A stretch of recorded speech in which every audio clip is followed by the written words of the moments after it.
My name is John Card. I'm the Executive Director of Collections and Governance here at the Imperial War Museums. I'm delighted to welcome you here to Ukraine Echoes from History, an event hosted by the IWM Institute, Imperial War Museum's Research and Knowledge Exchange Hub, in partnership with the Ukrainian Institute London, to whom we extend our thanks. Tonight, we're very fortunate indeed to be hosting Serhii Plokhy, Harvard professor and the world's foremost historian of Ukraine, in a very timely event, exploring the echoes from history in the context of Russia's current war against Ukraine. This is amongst the first of IWM Institute's live events that we've done since the pandemic, with more on the horizon. So please do check the IWM website for more information about forthcoming events. And now, a shameless plug as well, the Institute's just also released its second series of our Conflict of Interest podcast, which examines a number of post-Second World War conflicts, including Vietnam, Korea, the Falklands, as well as Ukraine. So please do join our online audience to experience these on podcast platforms. I'll soon hand you over to our chair for this evening, Lindsey Hilsum, Channel 4 News' international editor. Lindsey has covered Ukraine extensively. She was in the country in 2014, including in Crimea. She's also in the Donbass as the Russians took control through their proxies, and she's spent much of this year in Ukraine. On the day of the invasion in February, she was in the east. And she's been travelling throughout the country, subsequently reporting for Channel 4 News. But before I hand over to Lindsey, here's a few words from Olesia Komichuk, Director of the Ukrainian Institute London, our partner for tonight. Thank you so much, John. Thank you very much. Ukrainian Institute London is dedicated to bringing Ukraine to audiences in the UK and beyond. And we're absolutely thrilled to be able to partner with the IWM Institute on this very important event, the discussion with Serhii Plokhy. So 90 days ago, Russia started the full-scale invasion of Ukraine. And for 3 months, we've been witnessing absolutely extraordinary resistance, defiance, resilience of the Ukrainian people. And this resistance for 3 months has happened on several levels. Obviously, the Ukrainian armed forces have faced the Russian troops on the battlefields. And then the Ukrainian society showed us absolutely remarkable unity and defiance, getting together in the war effort, doing everything that they can in order to bring about peace as quickly as possible. But there's another level, and this is the level of the international community. The international community that also perhaps surprised, at least the Kremlin, in getting together and standing with Ukraine. And I'd just like to encourage all of us to continue standing with Ukraine, to keep Ukraine at the center of our attention for as long as it is necessary, because it really matters for the people of Ukraine who are fighting for their freedom, of course, in Ukraine, but also for our freedom in the rest of Europe and the rest of the democratic world. So thank you very much for standing with Ukraine, and thank you, Serhii and Lindsey. Thank you very much.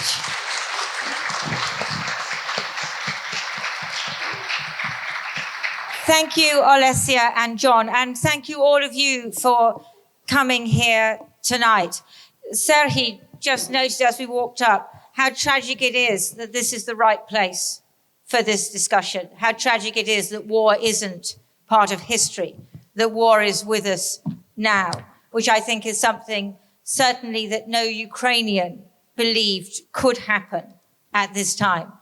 But to understand it, we need to understand history. And that's why we're so lucky to have Serhii Plokhy here. He is probably the most famous, or certainly the most erudite historian of Ukraine in the world today, professor of history, of Ukrainian history at Harvard, and the director of the Ukrainian Research Institute there. Now, I was in Ukraine in January, and I asked a friend, a journalist, an American journalist who lives there, who knows much more about it than me. I said, what's the one book I should read? And he said, this one, Serhii Plokhy, The Gates of Europe. So I thought, okay, I came back, I got COVID. I thought, great, time to read. Could I get a copy? Nowhere. Sold out everywhere. Eventually, I did manage to get a copy, and so did other journalists, several of whom I can see in the audience. So there are many battered copies of this going around in knapsacks and suitcases around Ukraine at the moment. And a lot of them have not been read to the end because it's a tiring business covering a war. And on the whole, when you go to bed at night, you can't read very much. And I have had conversations with people which say things like, I've got as far as the Cossacks, where are you? But I came back from Ukraine about 10 days ago, and I have had the chance to read it all. And now I can't understand how I dared cover this war or this country without having read it cover to cover, because it explains so much. It helps me understand so much. All wars are rooted in history by definition. But this one, with the contested history, it goes back to the very essence. What is Ukraine as a nation? What are Ukrainians as people? What are Russians as people? Why are Ukraine and Russia separate? Why are they not separate? All of these absolutely basic issues are part of the reason for this war today. So I warned Serhii before the question I was going to start with, and he said rather gloomily, oh, you're going to start with the most difficult question, are you? I said, yes, of course, I'm a journalist, not a historian. So we've got two presidents, Vladimir Putin and Volodymyr Zelensky. It's the same name, right? Vladimir, Volodymyr. And one of them, President Putin, in 2016, put up a massive statue near the Kremlin to the person they're named after, Saint Vladimir, because he was making a point. And it was a point that Ukrainians didn't appreciate. Can you start, Serhii, by trying to explain that to us? Sure. You can hear me. Thanks for this introduction. Thanks for inviting me here. It's a pleasure and honor to talk in front of you. You mentioned that not everyone was able to finish the book. People had to report on the current developments. But the question that you asked about Volodymyr versus Vladimir is at the beginning of the book, which is also which is also interesting in a sense that you go into the medieval period. You start with the book, and there is already something that is so relevant today. Just to underscore the point that you made, that the history is written all over this war, backwards and in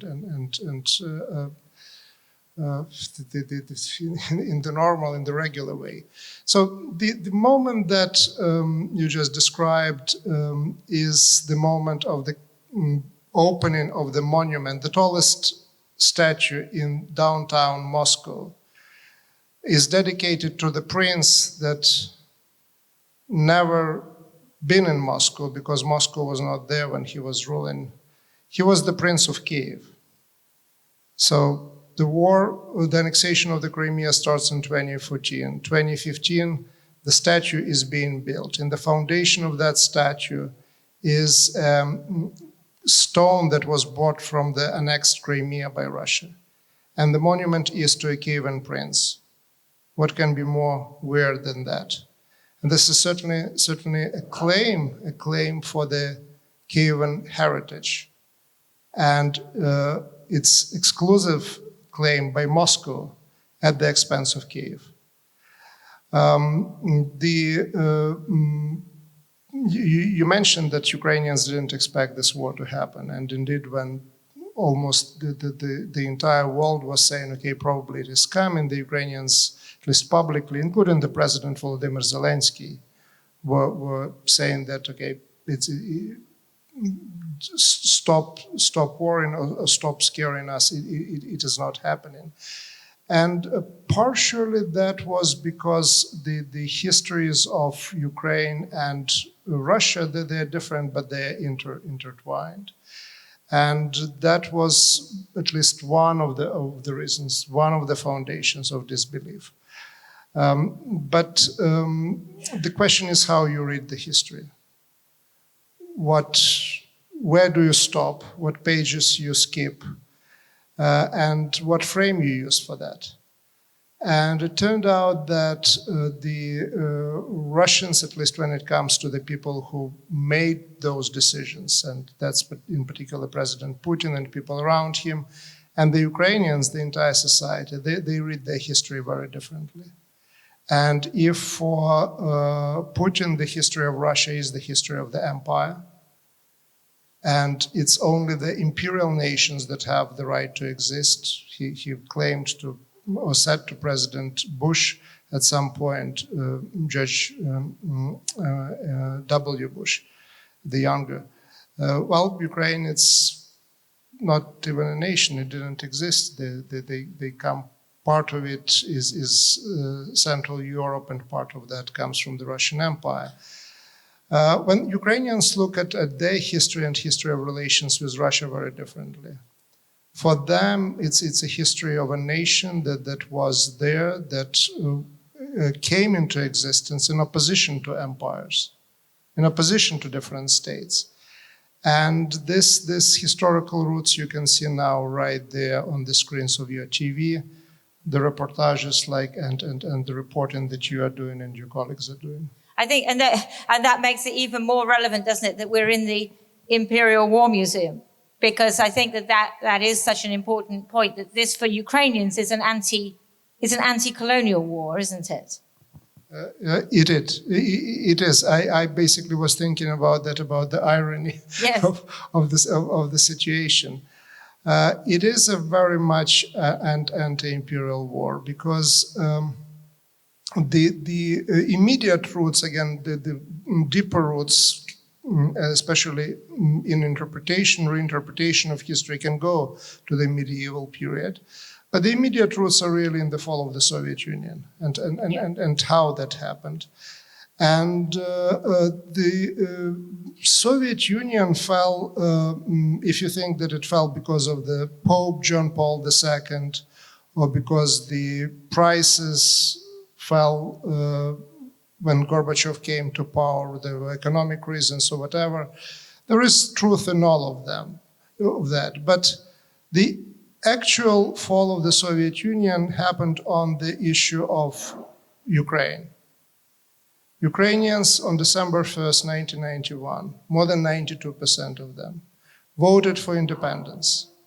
The question that they answered was whether you want to support the decision of your parliament for Ukraine to be an independent country. And they answered yes, we want, more than 92%. There was no question whether you want the Soviet Union to continue or not, in what form or anything of that kind. But the Soviet Union fell apart, was dissolved 1 week after the Ukrainian referendum of December 1st, 1991.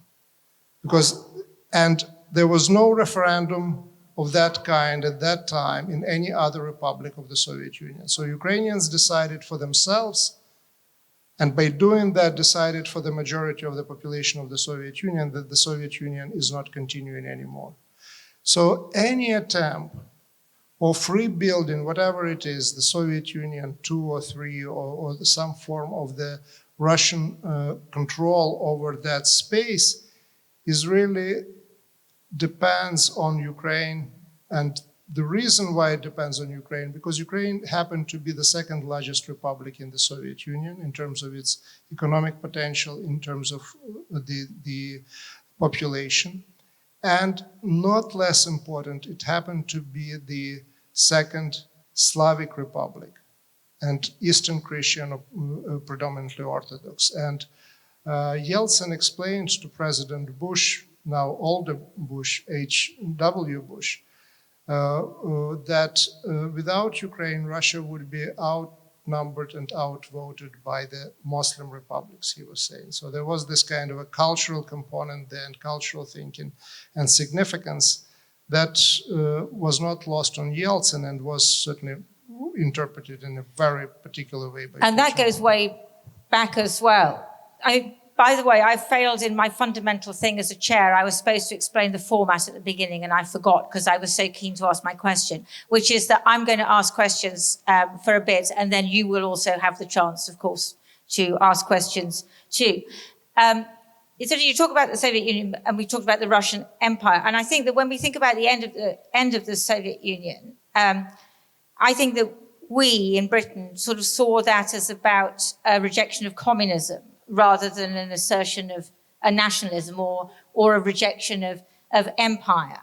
And I think that it's also very interesting. So there's this letter which President Putin, it's not a letter, it's an essay, a 5,000-word essay on history that President Putin wrote last year. President Zelensky said, oh, he wasn't very busy, was he? Anyway, but there is a history, I gather, of Russian leaders writing about history. Catherine the Great did it as well. Anyway, he says, that Russians and Ukrainians are one people, a single whole. We share the same historical and spiritual space, and there are forces that have always wanted to undermine our unity. I mean, does he have a point? I mean, you talked about the Muslim republics, but it is true that Ukraine and Russia share a history of Orthodox Christianity. They're Slavs. There is a lot of, you said it, intertwining. Yes, there is a lot of connections and commonalities in Ukrainian and Russian history. There are a lot of differences as well. Ukraine experienced such things as, for example, Renaissance, by being part of Western or Central European countries and states like the Kingdom of Poland, for example.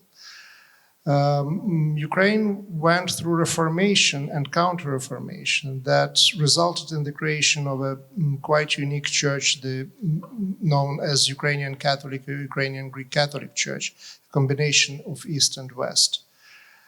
So there were a lot of pan-European movements that affected Ukraine in a major way that didn't affect Russia.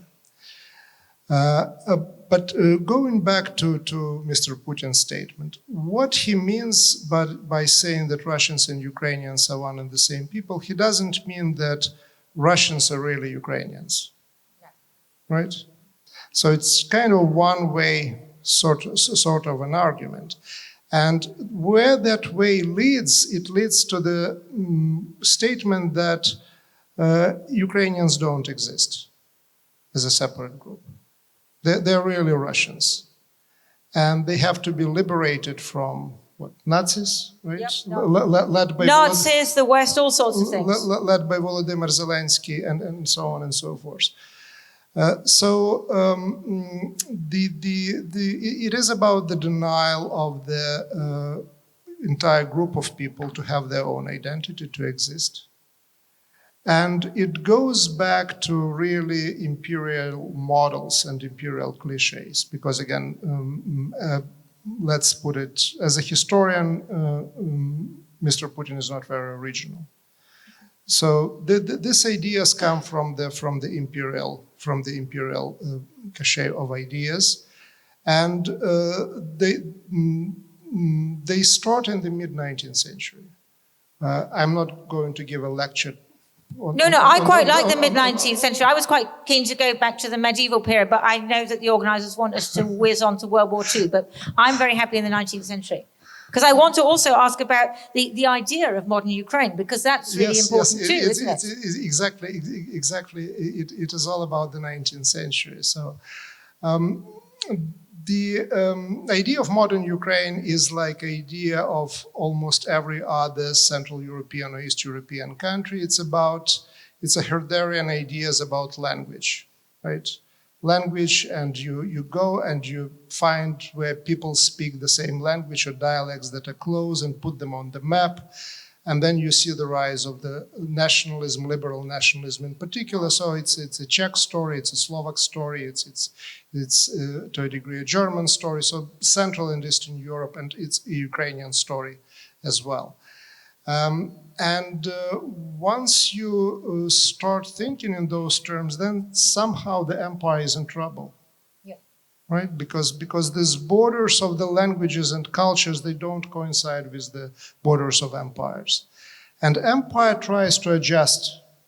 They say, well, yeah, there is one big Russian nation with Russians, Ukrainians, and Belarusians. Ukrainians, by the way, are called Little Russians. That's slightly insulting in itself, isn't it, Little Russia? Or am I interpreting that wrongly? Again, that's certainly how it was interpreted in the 20th century.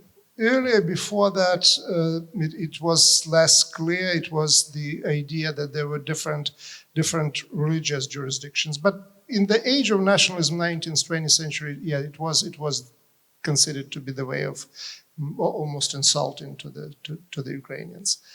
And the point was that, okay, there are differences in language and how people dance and so on and so, but nevertheless, they all constitute one big Russian nation.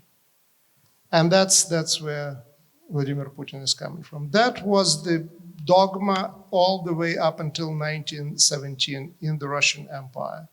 So yes, Ukrainians have the right to be little Russians, but they don't have the right to be Ukrainians. So yes, we will recognize that and Putin was saying that Ukrainian singing is just wonderful. We all love it. One can add also dancing and things like that, but that's short of being a political nation. That's short of having a state. That's short of having an independent state and choosing your own destiny, where you want to go, what do you want to do, what form of government you have to have. Russians and Ukrainians being one and the same people denies the Ukrainians all these rights. So you can wear an embroidered shirt, but you can't elect your own leader. Yes, and Nikita Khrushchev loved embroidered shirts. Right. And but of course, you probably wouldn't call him a Ukrainian nationalist. although, of course, Khrushchev and Brezhnev, I mean, important communist leaders, Soviet leaders, did come from Ukraine. So can you take us up to the Bolshevik Revolution? So we've got this growing nationalism, and you've had, these sort of different empires which have controlled Ukraine from both the West and the East, because there's also, the Poles, the Lithuanians, as well as the Russians. So then you have the Bolsheviks coming along, and how does that affect the national desire, as it were, in Ukraine? Well, the Bolsheviks are known, and for very good reason, of course, for use of extreme violence in this attempt to rebuild the empire, because the neighboring empires fell as the result of World War I and social revolutions. You look at the Ottomans, you look at Austria-Hungary, and the Russian Empire lost something on the margins. Again, Poland was gone and Finland was gone and Baltic states, but overall survived. Survived because of the violence, but also because the Bolsheviks actually were quite innovative in the way how they were thinking about the empires and the national question.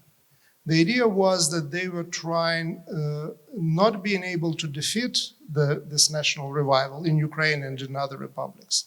They tried to accommodate it by giving cultural concessions to the groups, including Ukrainians, but arresting the political development of nations. So that was the Bolshevik know-how of maintaining the empire that almost died in 1917, 1918, continuing with and extending even its territory all the way into 1991. This accommodation of cultural aspects of nationalism and suppressing political manifestations. But also within that, you have Stalin. So you have this terrible moment, or years in 1932-33 of the holodomor, the Great Famine. How do you think that ties in with Ukrainian sense of nationalism and today? The fact that so many Ukrainians died of hunger because of Stalin's collectivization. This is the Great Ukrainian Famine or holodomor, also but voted and designated by the Ukrainian parliament as a genocide and by a number of other parliaments worldwide, certainly became, at least in the last 30 years, part of a very important part of Ukrainian national narrative and identity. And it encapsulates really a very, very negative attitude towards communist regime and leaders associated with that regime, and Stalin in particular. Stalin is, to put it mildly, the less popular leader of a foreign leader in Ukraine. When you go to Russia and you look at the popularity of Stalin there, which is extremely high. This is despite the fact that Putin personally doesn't like Lenin and doesn't like Stalin, because from his point of view, they were too soft on nationalities. The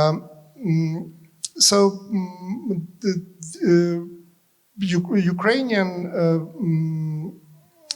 revolution of dignity, this is 2013, 2014 Maidan protests. One of the outcomes of it was also the revolution of memories, as in symbolic terms. Removal approximately 2,500 statues of Lenin that still stayed in Ukraine in 2013, 2014. At the time of the last years of the Soviet Union, there was over 6,000 statues. So if you go to Ukraine before 1989, you would come with the conclusion that this is the most Lenin-loving place on the earth. Well, in reality, that was, of course, the way and the institution to mark the territory, to control the historical narrative, to create to control the population at large. And those were things that were built right once the Soviet Union was coming there. Now look at what is happening in southern Ukraine in the areas that were captured by the Russian forces. At least in two places, the statues of Lenin are returned back and put back on the pedestal. So Lenin became a symbol not just of communism, but also of imperial rule against or over Ukraine. And the so-called decommunization, de-Leninization, started in 2014 in a very, it started in 1990, but in most of Ukraine in 2014, in central and eastern and southern Ukraine. And again, we see history at the very center of today's war, because today's war is not just the war about the territory. It's also the war about the issues of identity. It's about values. And you can't either discuss those things or wage war over them without history being somewhere, if not in the middle, then certainly somewhere in between. Right in the middle, I think, because President Putin, of course, he says that the reason for this war, or one reason for this war, is denazification. Now, this takes us back to World War II, and I mean, 7 million Ukrainians lost their lives in World War II. Ukraine was occupied by the Germans. What is all this about denazification?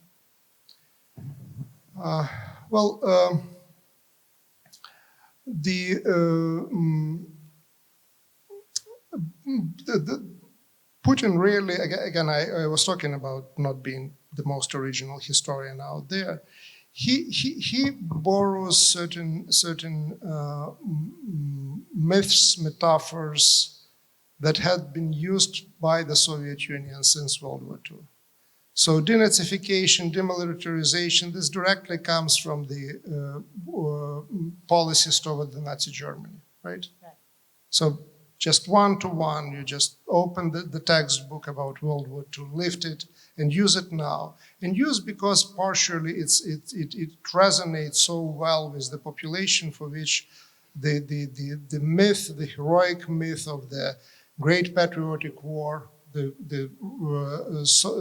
Soviet-German part of the World War II was really the key myth of the history, key myth of national identity. So it works. People react to the words fascism and Nazism without actually much thinking about that. So on that level, it's not let's say, put it, a stupid move. But if you look at the realities, how that myth of need for denazification is being constructed. It is about the collaboration with the Nazi Germany during World War II, of particular political parties, and it's about the elements of the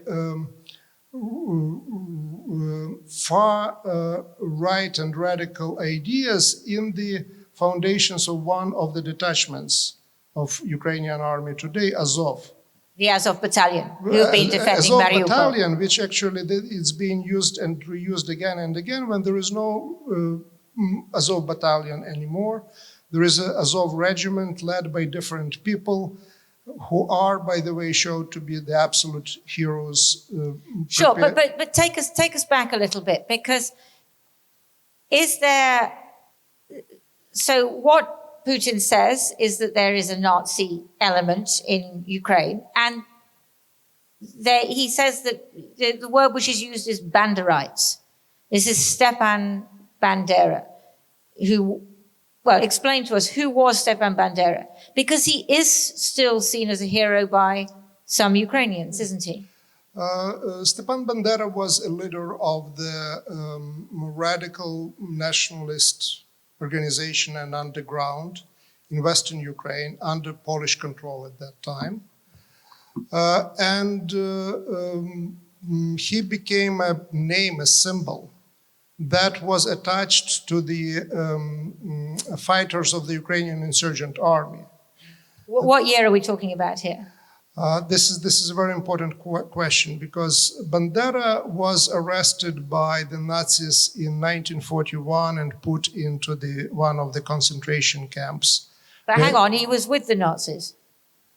You see, it's confusing, right? Yeah, that's why you're here. You're supposed to be deconfusing it for us. Bandera was a leader of the Organization of Ukrainian Nationalists, of the local branch in the 1930s. He was arrested for organizing terrorist attacks on the Polish authorities. And that was true, he was an assassin. He personally was not, but his organization was doing that, yes. This is true. So he was put on trial, sentenced to death, then it was commuted to the life imprisonment. The war, 1939 war started.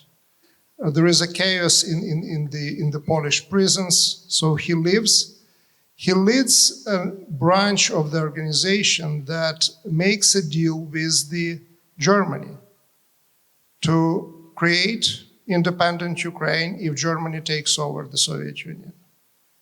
Germany moves in June of 1941. The Bandera and his people declare independent Ukraine. The Germans arrest them and send Bandera to the camp. Bandera never comes back to Ukraine after that. It's other people who lead the resistance against the Germans and the Soviets after that. But the name Bandera got associated with the Ukrainian insurgent army.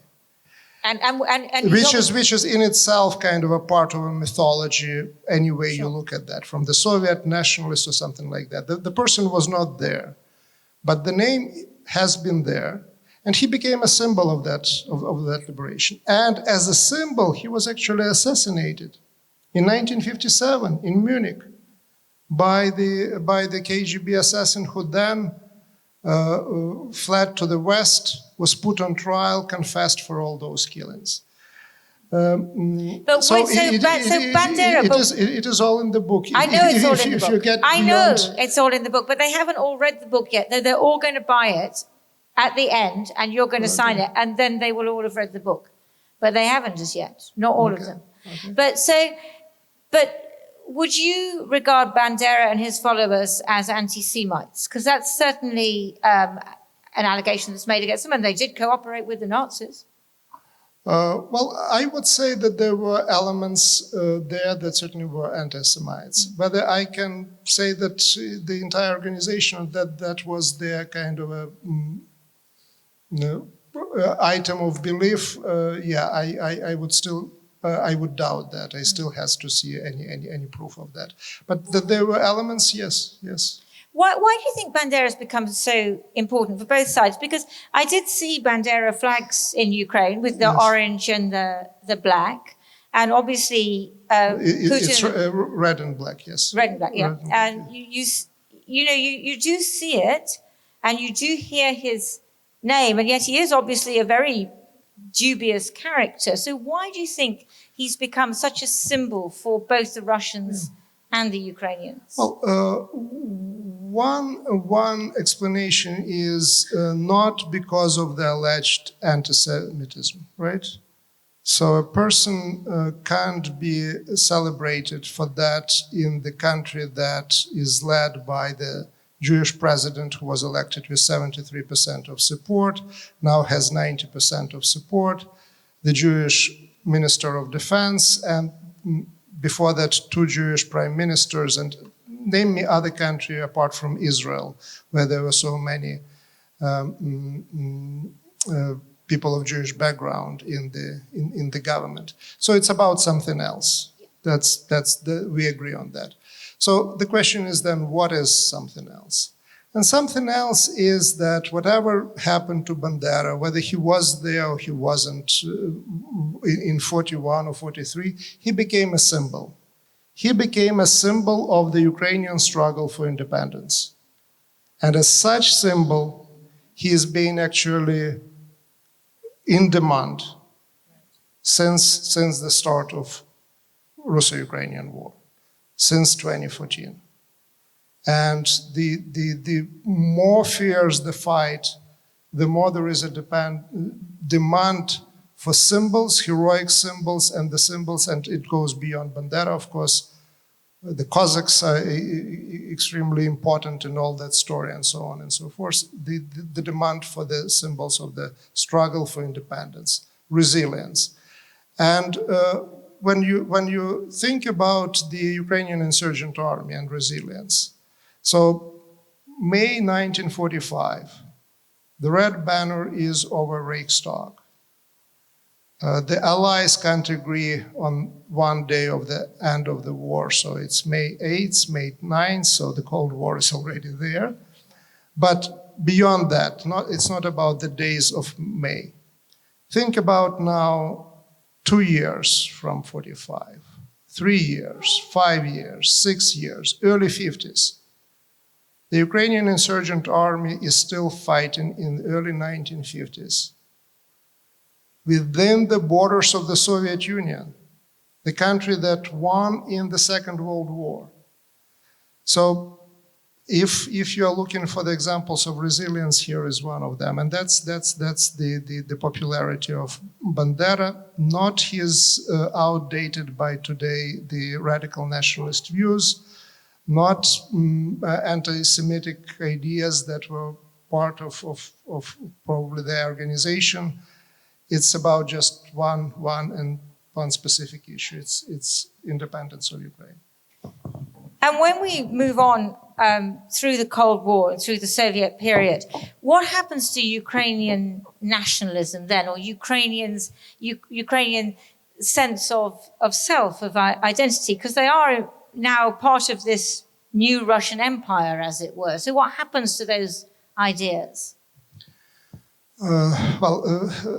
Excellent question. You mentioned earlier Khrushchev, right? Yes. And a big lover of embroidered shirts, and Brezhnev, who half of his life was writing in his party documents that he was a Ukrainian. Yeah. He was, both of them, Khrushchev and Brezhnev, they were ethnic Russians, part of the Russian peasant migration to Ukraine of the beginning of the 20th century in search of work and industrial development of Ukrainian South, Donbass area, and then Dnieper region. So that's where the jobs were. Their parents came there.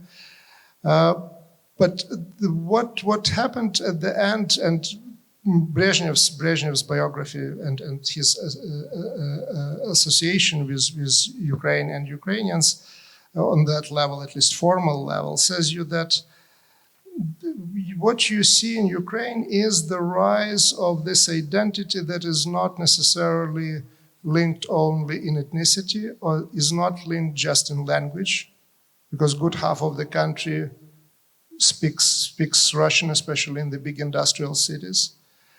But it's about the identity that now really flourishes as a political identity, linked to the territory, linked to a particular institutions, linked to a particular tradition.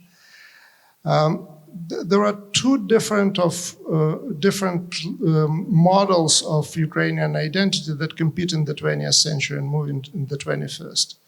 The first comes with the creation of the Ukrainian Soviet Socialist Republic, where you are Ukrainian, but the idea is that the republic is part of the Union and it's in close alliance with Russia. And another is the Central European model of identity that was formed already in the Austria-Hungary in the western parts of Ukraine and then continued through the first decades of the 20th century, where it is an exclusive Ukrainian identity, where the Russian is a foreigner. And more often, not just a foreigner, is an enemy and an occupier. And there is a particular tension. Both are identities are Ukrainian, but they part on the issue of relation to Russia.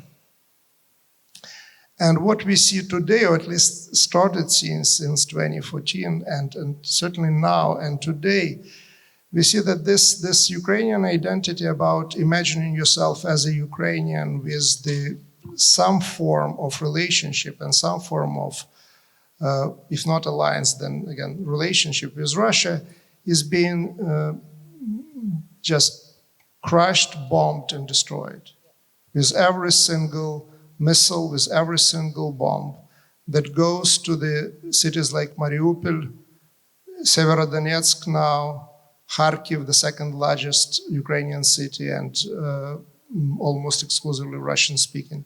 These are the areas of where the majority of Russian speakers live, where the majority of the ethnic Russians lived. In the city of Mariupol, before the war, ethnic Russians constituted 44% of the population. That city is really no more in a way how we think about the cities. It's just ruins. This war really is a big turning point also in the reformatting and reformulation what Ukrainian identity is, and especially this all-important link and connections to Russia. And because post-independence politics were pretty much sort of divided between sort of pro-Russia and anti-Russia. And Putin's done a splendid job of uniting the Ukrainians, hasn't he? Whether they have Russian roots, whether they speak Russian or Ukrainian as a first language, whatever. The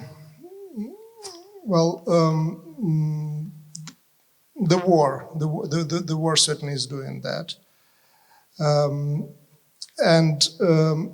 Before the war, if you look at the political map of Ukraine, especially during the presidential elections, it would be divided almost in half.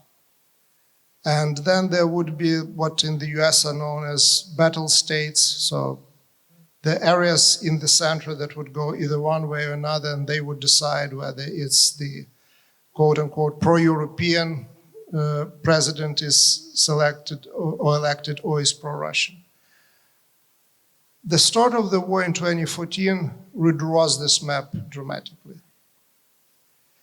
Mr. Zelensky's predecessor, President Poroshenko, and Zelensky, they started and advocated different positions. Their personal relations, let's put it, not great. But there is one thing in common, that when you look at the map, the division of Ukraine between East and West, pro-European and pro-Russian, disappeared. Both Poroshenko and Zelensky carry, I would say, you look at the map anywhere between 85 and 95% of the precincts of the writings. Ukraine maybe changes and evolves in terms of the position and attitudes and things like that, but it is united. Yeah. And this is the phenomenon that wasn't there before 2014. Yeah, and it's very noticeable, having been there in 2014 and then again now. It's very noticeable. So just before I open it up, another question. So people, when we're all trying to sort of make sense of this, and people say things like, how can this be happening in the 21st century, and Putin must be mad. But I wonder, is he just a historic Russian ruler? I mean, he seems like an anomaly in the modern world, but actually, when you look at your book, does he fit with all the Russian rulers that we've had before over the centuries and their attitude to Ukraine? Yes, and that's actually that continuity that makes him in many ways out of place in today's world, and makes his actions difficult to comprehend or to understand. But again, he very much still thinks and believes in the 21st century that the wealth of country and the wealth of Russia would come from acquisition of a city like Mariupol, even if it is destroyed. So it is about territory and territorial acquisition. And that's how you make history, and that's how you end up in history. And my personal conviction that this war is war about many things, but personally for the Russian presidents, it's about the legacy. It's about the line in the history book and textbook. So I certainly agree with your assessment that he is in this long line. So in this long line. But if history helps us understand this conflict, does it help us resolve it in any way? Well, lack of understanding never helps to resolve anything. So it's almost by default, yes. Yes, it helps because it's extremely important to understand the motivations. And this is the question that now is less maybe urgent, but certainly before the start of the war, I can't name you the number of the requests that I had from media, and all what people wanted to hear, what is in Putin's mind. I'd like to know that too, but I'm not going to ask you. So again, now it looks like there is a shift in a sense that okay, it doesn't matter.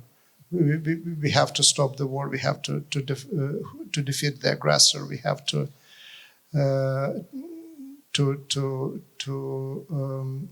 do whatever we can to win this war, because again, this is war fought by Ukraine, but it's fought with the support of the old-fashioned word free world. It's back. It's at least making way back into our vocabulary, because it is the war not only about Ukraine. And understanding what motivates it. And in case of Russia, we have very much a dictatorial regime and system, and it's one person or very small group of people who make the decisions that then come as a surprise, including to people in the key positions in the Russian government. So understanding what is happening there is very important. Thank you very much. Let me open this to, there's thousands of questions. Okay, are there people with microphones? Right, there's a lady, no, I was going to go to the lady in black in front first, and then to the that lady there, and then the gentleman in the blue. Yes. Hi, I just wondered, following up to your last question, we're hearing increasing calls, from some European leaders, an editorial in the New York Times saying that the war should be ended by Ukraine ceding territory. And I just wondered what your view was in terms of how politically acceptable that would be in Ukraine, whether that's feasible, sort of, from the historical perspective, particularly given it's a democracy where there seems to be a lack of support for that. But, what's your view on that? Thank you. Yeah, it's an interesting question. And also given that Ukraine's borders have shifted over the centuries, nothing is set in stone, is it? Well, nothing is set in stone, but you have which is again, I look at that as a positive, as a positive way of looking at things, given loss of Crimea and other parts of territory. But this sort of issues are not also resolved soon or overnight. There is no peace treaty between Russia and Japan till today. So technically the World War II still goes on between those two countries because of the issue of the Kuril Islands. And there is a question of de facto loss, and then the question of whether the government, the people, the nation, the politicum agrees to that. And yes, borders can be shifted, and at this point it is very clear that they will be decided more than anywhere else at the battlefield as the result of the war. But I see zero possibility for any government in Ukraine accepting any deal which would trade territory for peace. And President Zelensky was elected in 2019 with basically being a quintessentially peace candidate, was accusing his predecessor of waging the war and benefiting from the war. But even during his presidential campaign, he was saying that actually he was not there to seize even 1 inch of Ukrainian territory. In the most difficult moments in this war, the first 2 or 3 days, or after attack in February of 2022, he was actually calling for negotiations and suggesting all sorts of things, including possible neutral status or something like that, with the caveat that the territory is not discussed. There will be no compromise there. And that position continues till today. And one thing about Zelensky and his leadership that it seems to me is very important to understand, or at least that's how I understand it, that he has this extraordinary gift as a politician to feel what the public wants and what the public thinks. And he's an amplifier. What is there? Before the war, Ukrainians didn't want to think that war could happen, and Zelensky was right there saying, okay, stop bothering us, the war will be not there. The war happened, and there was no one day where less than 80% of the Ukrainians believed that there will be victory. In February, in March, almost look at these figures, just double check them. You think, what is going on there? Partially because Zelensky never fled, never left Kyiv. But that would amount maybe for 10-15%. But mostly it's the resilience of the people. And Zelensky is there to feel it, to articulate, and the territory, accepting the loss of the territory is not something that Ukrainians are prepared to contemplate at this point. Okay, yes, question, yeah. Serhii, thank you for being here and for everything you've written. Could you comment just on two Can you hold the microphone a bit closer? There, is that better? No, thank you. Yeah. Serhii, thank you for being here and for everything you've written. Could you comment on the contribution to this whole event of two factors that just seem to have played a role? One is the schism between the Orthodox Church in Russia and Ukraine. I think that broke not long before all this, in the last year or two before. And second, I think in the West, to some tacit complicity that we never made a sufficient distinction between Ukraine and Russia throughout history. We kind of lumped them together as one, and therefore, to some degree, I think rendered this more feasible than it might have otherwise had we had a better appreciation. Okay, thank you. Yeah. No, the church is, and the fact that we have President Putin's best friend is, of course, Patriarch Kirill of the Russian Orthodox Church. Yes, yes. Well, with Russia and Ukraine, it's not just confusion between Russia and Ukraine. The key confusion for Russia is confusion between Russia and the empire, whether it's the Russian Empire or the Soviet Union. And once you call the Soviet Union and the Russian Empire Russia, then everything falls under from Georgia to Ukraine, and that's one at least of the layers of that complexity and confusion. In terms of the churches, what you have in Ukraine, again, which sets it apart from Russia, historically, for a long period of time, it's a religious pluralism. So there is a number of churches, a number of dominations. Ukraine is the birthplace of the quote-unquote Russian, again, speaking about confusion, the Russian Imperial Protestant movement, and so on and so forth. There has been a number of also Orthodox churches there. So some under Moscow Patriarchate, the biggest one under Moscow Patriarchate, and it's still the biggest. And then there were two independent churches. A few years ago, the independent churches united and are now under the jurisdiction of Constantinople. And that church is considered to be Ukrainian through and through, and the Church of the Moscow Patriarchate, despite the fact that it's the biggest one, is quite often viewed as an instrument, willing the instrument of Moscow, especially given the war that is going on since 2014. With this attack in February of 2022, we see actually the first signs of split between the Ukrainian Orthodox under the jurisdiction of Moscow Patriarchate and the Patriarchate of Moscow that fully supports the war.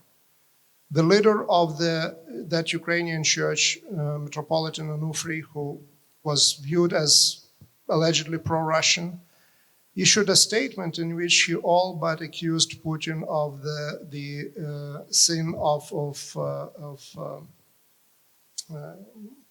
Cain's sin, right? Turning this argument about Russians and Ukrainians are brothers into a different way, into a different perspective. The latest news now are that, again, the growing number of priests and monks actually refuse to mention the name of Patriarch Kirill, who supports certainly Putin's war in liturgy and services. One of those monks was kicked out from the Kievan Caves monastery. There is interesting developments now. The church under the Patriarch of Constantinople now created its own institution called the Kievan Caves Monastery. So we will see what will be happening there. But there will be most likely, first of all, we see this tectonic cracks in the unity of Moscow Patriarchate over this war. The other thing I can say, if you're confused, so are the Ukrainians. I went to church on Orthodox Easter, and I went to the church which still comes under the Moscow Patriarch. And we interviewed people outside, and we said, why are you coming to the church which comes under the Moscow Patriarch? They said, no, we thought we were going to the church which now comes under the Ukrainian Patriarch. We said, no, you've come to the wrong church. Damn, they said, we're in the wrong church. So they're confused too. Right, lady here in the brown. Yes. And then I have seen you as well. Yeah. Thank you very much. We talk a lot about Putin, but obviously we have Russian army committing all those atrocities. And the sheer brutality of it is really like astonishing. So my question is, do you think there is any kind of historical explanation for why they are as they are, and doing all of those things, and there is such a civilizational abyss, it seems, between basically us and Russian army now, and if yes, to which historical period it can be attributed? Thank you. There are some attempts being made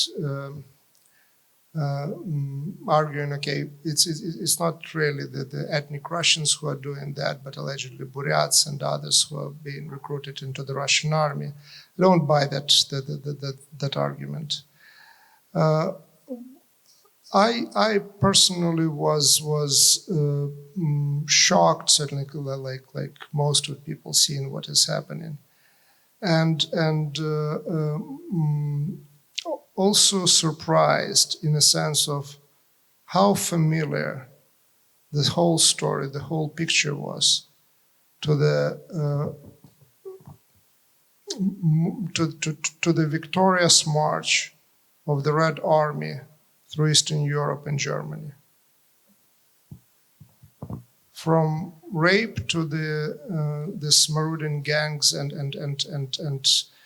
getting whatever can be get, and then the government organizing the postal service to send looted stuff back home. That was the story of 44, 45. That is the story of 2021. And my surprise was I deep down somewhere believed that things had to change, that they couldn't be the same, but they're the same. And that's again disturbing on one more level. So there is no real change in terms of the philosophy of what the army is about, of how the army behaves, and looting is just part of the reward that was coming with the service in the army back in 19th century, in the mid-20th century, under Tsars and the communists, and now under presidents. And that's very disturbing. That's a discovery that I wasn't expecting to make. Yeah, no, it is, but it is. And of course, there are war crimes committed in every war, as we know. This is not unique to the Russians, but it speaks to an appalling lack of discipline, and it speaks to an appalling culture within the Russian military. And few governments actually facilitate postal services to send back looted yes, stuff. Yes, indeed. Which So, you're familiar with that. there are differences still. Yeah, fair enough. The gentleman here, and then we'll go to the lady there, and then back there.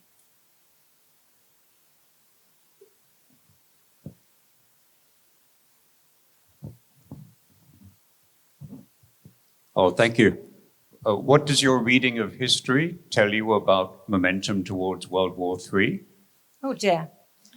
Good question. It feels like international positions are hardening as fast as they were in 1914. Thank you.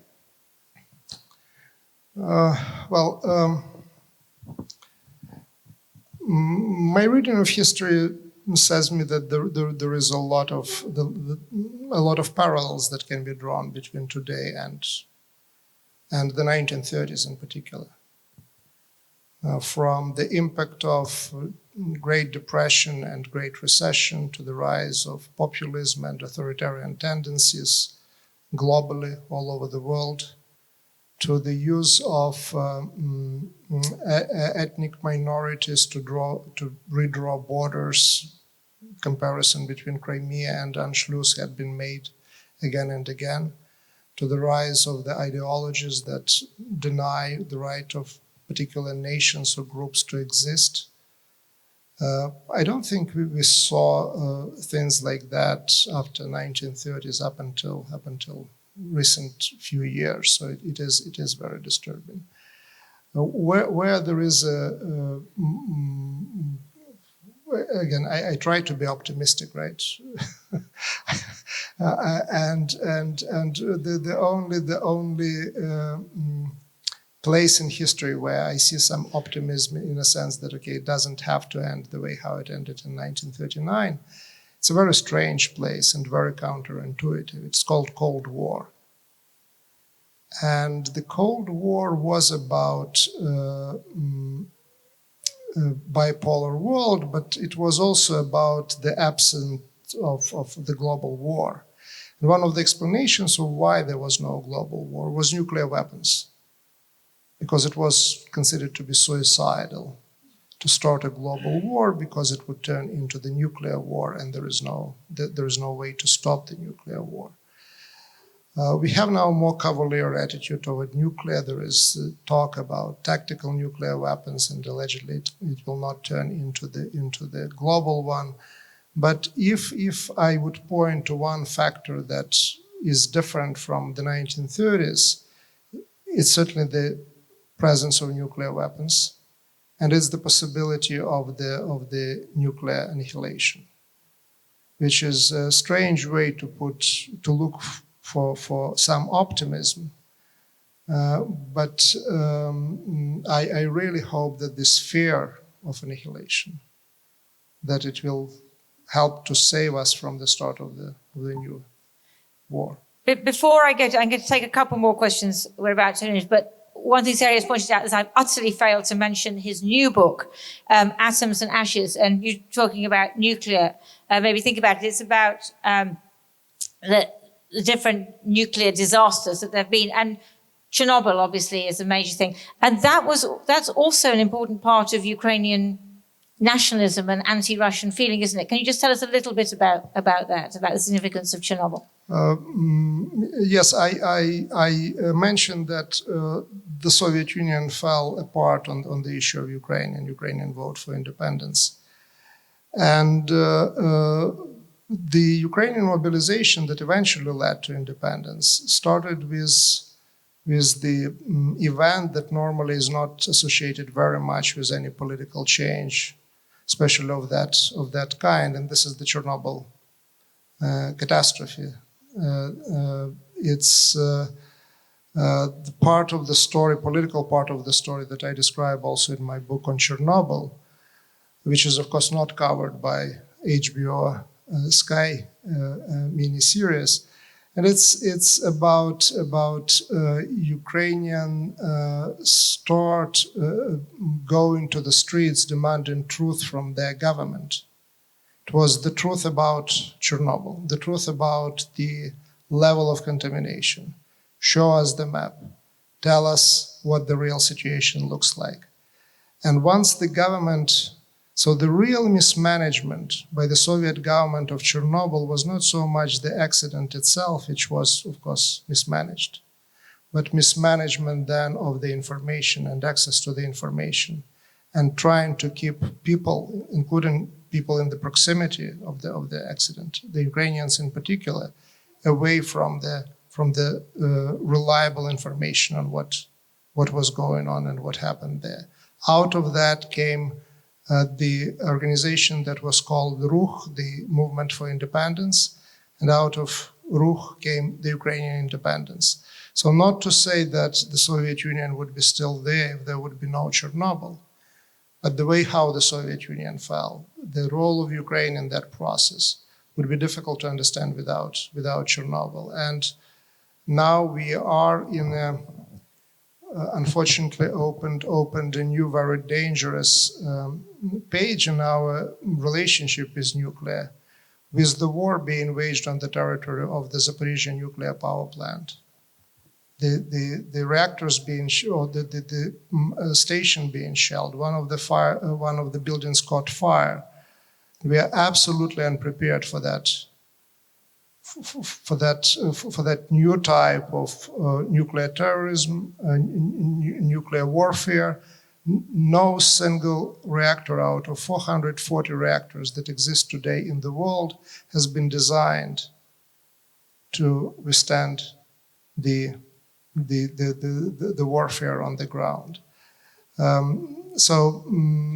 Again, that war also creates new threats that actually didn't exist before, at least were not imagined before. And we have more echoes from history. They told me I could keep going for a little bit longer, so I'm going to ask the lady there for a question, and then I'll take another one or two.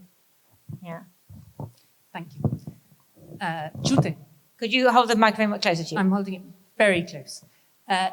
In your view, pane professore, the gaps in our knowledge about Ukrainian history here, do they stem more from the Russian government's approach to history propaganda since 2004 or 2014?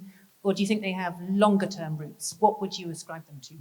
And what's the role of a professional historian, an academic historian, in that context? Your work speaks for itself, but it'd be interesting to hear what you say about it. Thank you. Well, thank you for this question. Well, in general, Ukraine, like the majority of the countries that came into existence in the 20th century, struggles to establish and then to present to the world its own story, more to present. because the world has been shaped by the empires. It's the imperial histories that made it into the curriculums of the universities and courses and so on and so forth. And this is a long tradition. Again, that's true for Russian history. That's true for any other imperial history. And Ukraine is as a modern state and is a very recent phenomenon. If you think about the imperial Russian history being there for 200, 250 years, Ukrainian is there maybe for 30 years. And in that sense, again, the role of historians is extremely important. Thanks for very, very positive comments on my work.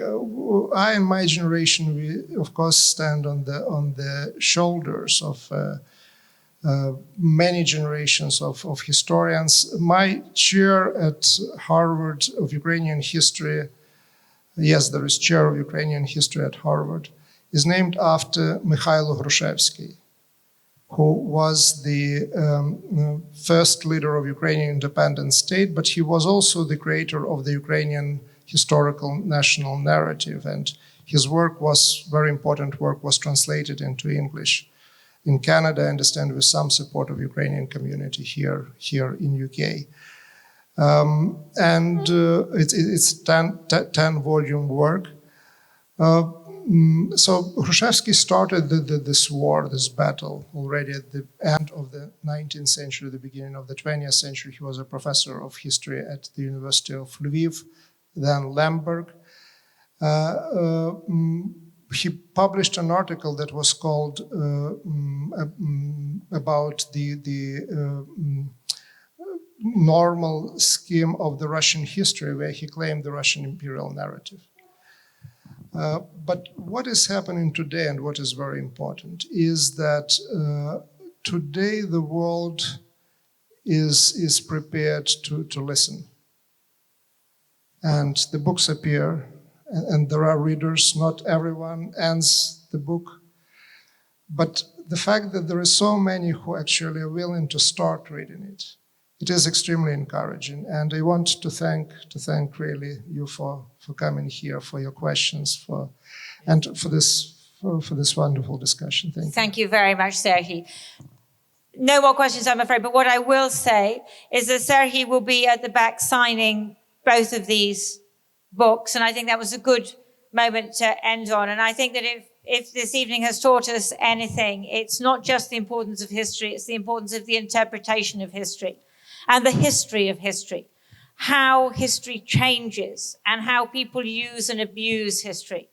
And I think that that is something, I can't tell you the number of conversations with Ukrainians I have had about that this year in the middle of war, because they are aware of that more than anyone else. So as we go home this evening, thank you to Serhii, thank you to Olesia, thank you to the Imperial War Museum, but more than anything else, think about Ukrainians and think about what Ukrainians are enduring at the moment. Thank you.